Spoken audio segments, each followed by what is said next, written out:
বিসমিল্লাহির রহমানির রহিম। আসসালামু আলাইকুম। এটা হলো সুস্বাদু বিকেলের নাস্তা। আর এই নাস্তাটা আমি কীভাবে তৈরি করলাম সম্পূর্ণ ভিডিওটা আপনাদের সাথে শেয়ার করব। না টেনে চলুন দেখি কী করে নাস্তাটা তৈরি করলাম। সিজনালি আমরা যে জিনিসটা পাই না সেটা হলো মটরশুঁটি। সিজন ছাড়া এই জিনিসটা পাওয়া যাবে না, তো আমি সিজনালি রেখে দিয়েছিলাম, সেটাই আপনাদের সাথে শেয়ার করতেছি। দেখেন কত সুন্দর দেখতে হয়েছে। তো এটা আপনারা নুডলসে, পোলাওতে, বিরিয়ানিতে, বড় মাছ ভুনাতে দিয়ে খেতে পারেন। বাচ্চারা অতি পছন্দের একটা খাবার আর স্বাস্থ্যের জন্য খুব ভালো। তো আপনারা এরকম এনে ফ্রিজ করে রেখে দিলে, ফ্রিজে সংগ্রহ করে তো সারা বছর ভরেই খেতে পারবেন। তো আমি আপনাদের সাথে শেয়ার করলাম, আপনারাও এরকম করে সংগ্রহ করে রেখে দেবেন। তো মটরশুঁটি আর এই সিমের বীজ এটা আমি ফ্রিজে রেখে দিয়েছিলাম, কিন্তু কখন কারেন্ট গেছে নষ্ট হয়ে যাব। তো আমি কী করবো, এটা একটু ভাপ দিয়ে রেখে দিব। তো এটা ভাপ দেওয়ার জন্য আমি কিছুটা পানি নিয়ে নিব। মটরশুঁটিগুলো আমি ধুয়ে নিচ্ছি, সিমের বিচিগুলো আমি ধুয়ে নিচ্ছি, এগুলো একসাথে একটু ভাপ দিয়ে নিব। সিমের বিচি আর মটরশুঁটি আমি রান্না করার সময় একটু ভাপিয়ে নিতে হয়। তো আমি ডিপে অনেক দিন রাখছিলাম, তার জন্য আমি আবার একটু ভাপিয়ে নিলাম। আর এখানে আমি দিয়ে দিলাম একটু নুন। আর এই নুন বলার কারণে আমার 10টা নেকি হইলো। আপনারা ওইরকম নুন বললে আপনাদের 10টা নেকি যদি হাসিল করতে পারেন, তাহলে আমরা আল্লাহর বান্দি, নবীর উম্মত হইলে তো আমরা আল্লাহর ইবাদত করব।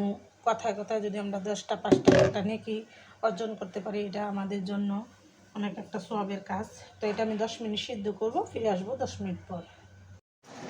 কাগজ লেবু কয় টাকা? হ্যাঁ, 15 টাকা আলি, 5টা 20 টাকা না, 5টা 10 টাকা। আর বোম্বাই মরিচ দাম কই আছে? বোম্বাই মরিচ ওনা তো মরিচের দাম বেশি। তো সিমের বিচিগুলো আমি ধুয়ে সিদ্ধ করে সেকে ধুয়ে নিলাম। তো আমি এখানে সিমের বিচির সাথে আর কী দিব সেটাও শেয়ার করব। এখানে নিয়েছি আমি বেশি করে কাঁচামরিচ। এই কাঁচামরিচটা বেশি ঝাল না, তার জন্য একটু বেশি বেশি নিয়েছি। পেঁয়াজ নিয়েছি অল্প, আর নিয়েছি আটা। তার সাথে লাগবো আমার নুন। তো আমি সম্পূর্ণটা কীভাবে বানাবো আপনাদের সাথে ফুল ভিডিওটা শেয়ার করব, না টেনে দেখতে থাকুন। প্রথমে আমি কাঁচামরিচটা ব্লেন্ডার করে নিব। কাঁচামরিচটা আমার ব্লেন্ড করা হয়ে গেছে। আমি এটাতে সিমের বিচিগুলো দিয়ে দিব, মটরশুঁটি আর সিমের বিচি। সিমের বিচি আর মটরশুঁটি দিয়ে আমি ব্লেন্ড করে নিলাম। এটা ব্লেন্ড করে নেওয়ার কারণে একটু সুন্দর হয়েছে। দেখেন, পাটায় পিষতে গেলে কিন্তু অনেক সময় লাগে। তো যাদের ব্লেন্ডার নাই তারা একটু পাটায় পিষে নেবে। দেখেন কত সুন্দর হয়েছে। একটু হলুদের ফাঁকি দিয়ে দেবো, স্বাদ মতো নুন। আর এই নুন বলার কারণে আমি 10টা নেকি অর্জন করতে পারলাম। আপনারা যারা রান্নার সময় বলেন আর খাওয়ার সময় বলেন, আপনারা নুন বললে 10টা নেকি হবে। তা আমি যদি কাজের ফাঁকে যদি না আল্লাহর কাজ করে 10টা নেকি অর্জন করতে পারি, তাহলে তো আমি 10টা নেকি কামালাম। আপনারাও আমার ভিডিওটা দেখে আপনারাও শিখে আপনারাও 10টা নেকি কামালেন, অনেক সওয়াব হলো। তো আমি এখানে পেঁয়াজ কুচিটাও দিয়ে দিই। তো এটা ভালো করে কষলে মেখে নেব। সিমের বিচি, মটরশুঁটি এগুলো বাচ্চারা খেতে চায় না। এখনকার বাচ্চারা অনেক করে। তো আমি সব সময় ঘরে তৈরি করে একটা জিনিস খাওয়ানোর চেষ্টা করি, নতুন নতুন করে আমার নাতিদের আমি খাওয়াই। আর আমার ভিডিওটা আমি সবার শিক্ষণীয় দিই, যে সবাই দেখে শিখে আর সবার বাচ্চারা বানিয়ে খাওয়াইতে পারে। আমি সেইটা চিন্তা ভাবনা করেই কিন্তু আমি ভিডিওগুলো করি। তো আমার ভিডিওগুলো সতর্কমূলক, শিক্ষামূলক ভিডিও। আপনারা না টেনে দেখবেন আর অনেক কিছু শিখতে পারবেন। তো এটা আমি মেখে নিলাম। এখানে আমি কিছুটা আটা দিয়ে দিব। এটাতে আমি আটাটা দিলাম এর কারণে যে একটু মুচমুচে হবে, তার জন্য। আপনারা চাইলে চালের গুঁড়ো দিতে পারেন।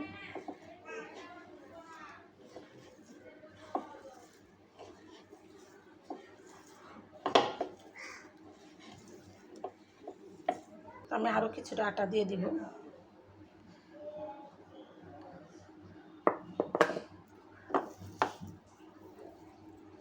এখানে রুটি বানানোর খামিরের মতো হয়ে যাবে।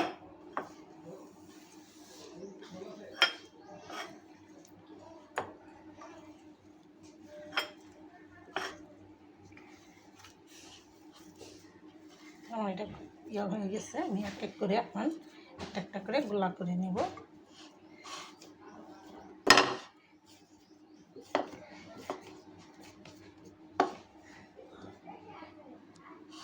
এটা আমি 10 মিনিটের জন্য রেস্টে দিব।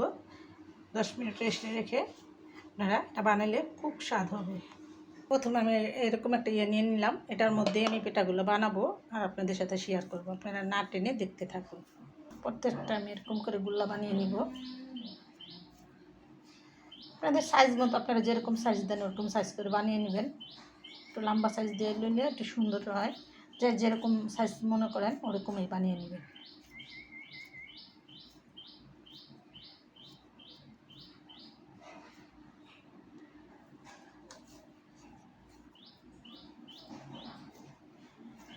তো আমার গোল্লাগুলো বানানো হয়ে গেছে। আমি এখন এই যে এটার সাহায্যে এরকম করে ডিজাইন করে নিব। দেখেন কত সুন্দর একটা ডিজাইন চলে আসছে। বাচ্চারা দেখলে অনায়াসে খেতে চাইবে। তিন আমি আরেকটা বানিয়ে দেখাই। দেখেন এরকম করে ডিজাইন করে আপনারা বানিয়ে নেবেন, আর আপনারা যে কোনো ডিজাইনই দিতে পারেন। তো আমি সবগুলো এরকম করে বানিয়ে নিব। দেখেন কত সুন্দর ডিজাইন হয়ে গেছে। আমি এরকম করে সবগুলো বানিয়ে নিব। দেখেন কত সুন্দর ডিজাইন হয়েছে। তো আমি সব সময় নতুন নতুন কিছু করার চেষ্টা করি। আর আমার ভিডিও যারা দেখেন, শিক্ষণীয় ভিডিও, যারা আমার ভিডিওগুলো দেন অনেক কিছুই শিখতে পারবেন। দেখেন শেখার মতো ভিডিও। আর আমি সবসময় বাচ্চাদের ঘরে নিজের খাবারই খাওয়ানোর চেষ্টা করি। আপনাদের সাথেও শেয়ার করলাম। আপনারাও একদম ইজিলিভাবে একটা জিনিস তৈরি করে বাচ্চাদের খাওয়াতে পারবেন। তো আপনারা আমার ভিডিওটা না টেনে দেখতে থাকুন। তো এখানে আমার সবগুলো তৈরি করা হয়ে গেছে। আমি এক এক করে এগুলো তেলে ভেজে নেব। আমি এখানে তেলটা আগেই দিয়ে দিছি, তেলটা গরম হয়েছে। আমি আস্তে আস্তে দিয়ে দেবো। আর আমি সব সময় রান্নার সময় আপনাদের সতর্কবাণী দিয়ে থাকি, চুলার আঁচ কমিয়ে রান্না করবেন, দুর্ঘটনা এড়িয়ে চলবেন। বেঁচে যাবে হাজার হাজার জীবন, বেঁচে যাবে লাখ লাখ টাকা। আমার এই সতর্কবাণী আপনারা মেনে চলবেন। চুলা থেকে একটু দূরে সরে রান্না করবেন। আমি নিজে সচেতন, আমি আপনাদেরকে সচেতন করি। আপনারা সচেতন হয়ে রান্নাটা করবেন। বাচ্চাদের সবসময় ঘরে মুখরোচক খাবার অনায়াসেই বানিয়ে দিতে পারেন। অল্প কিছু খরচ করে মুখরোচক খাবার বানিয়ে দেবেন। আমি এটা কী কী উপকরণ দিয়ে কিভাবে বানালাম সম্পূর্ণ ভিডিওটা আপনাদের সাথে শেয়ার করলাম। আমার ভিডিওটা না টেনে দেখবেন। আর এরকম সুস্বাদু নাস্তা তৈরি করে ঘরেই খাওয়াবেন, তৈরি করে খাওয়াবেন। আমি বয়স্ক মানুষ, আমার কথায় অনেক সময় উল্টাপাল্টা হয়ে যায়, ভুল ত্রুটি ক্ষমা দৃষ্টিতে দেখবেন।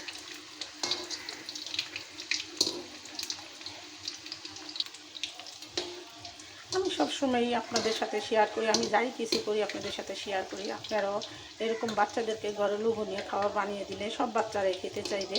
বিকাল হলে সবারই বায়না থাকে যে আমি এটা খাবো ওটা খাবো। তো আপনারা যদি আপনাদের বাচ্চাদের হেলদি রাখতে চান, হেলদি খাবারটাই খাওয়াবেন।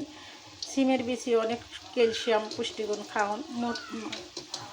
মটরশুঁটিতে অনেক ক্যালসিয়াম থাকে। তো আপনারা মটরশুঁটি দিয়ে একটু সামান্য একটু আটা দিয়ে যদি এরকম একটা সুস্বাদু নাস্তা বানিয়ে দিতে পারেন, তাহলে বাচ্চারা বাইরের খাবারের দিকে ঝুঁকবে না, ঘরেরটাই খাওয়ার চাইবে।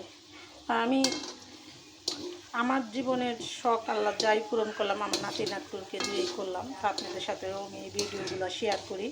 আমার এই ভিডিওগুলো দেখে অনেকেই উপকৃত হবেন, যারা বানাইতে পারেন না, কি একটা জিনিস তৈরি করতে চান করতে পারেন না, তাদের উপলক্ষ করে বলতেছি। তো আপনারা একবার হলেও এরকম করে বানিয়ে খাবেন, বাচ্চাদেরকে খাওয়াবেন। এগুলো আমার ভাজা হয়ে গেছে, আমি এগুলো নামিয়ে নিব। এগুলো আপনারা সস দিয়েও খেতে পারেন, আবার এমনি শুধুও খেতে পারেন।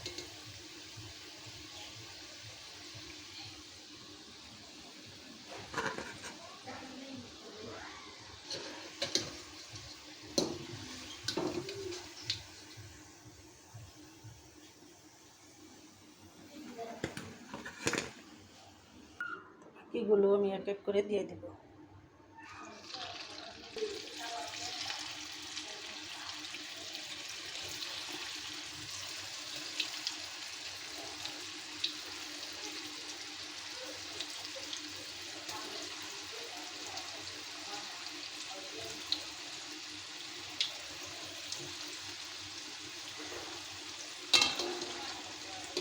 অল্প তেল দিয়েও বাঁচতে পারবেন, বেশি করে তেল দিয়েও বাঁচতে পারবেন। আমি একটু তেল বেশি দিলাম, যেহেতু কাঁচা আটাটা কাঁচা, তার জন্য একটু তেল বেশি করে দিলাম। আর যদি আটাটা না দিতাম তাহলে আর তেল কম করে দিতাম।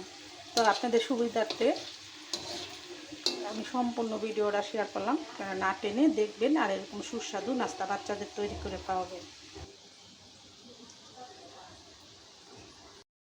আমার এগুলো ডিমগুলো ভাজা হয়ে গেল, আমি নামিয়ে নিলাম, চুলাটা অন করে দিলাম।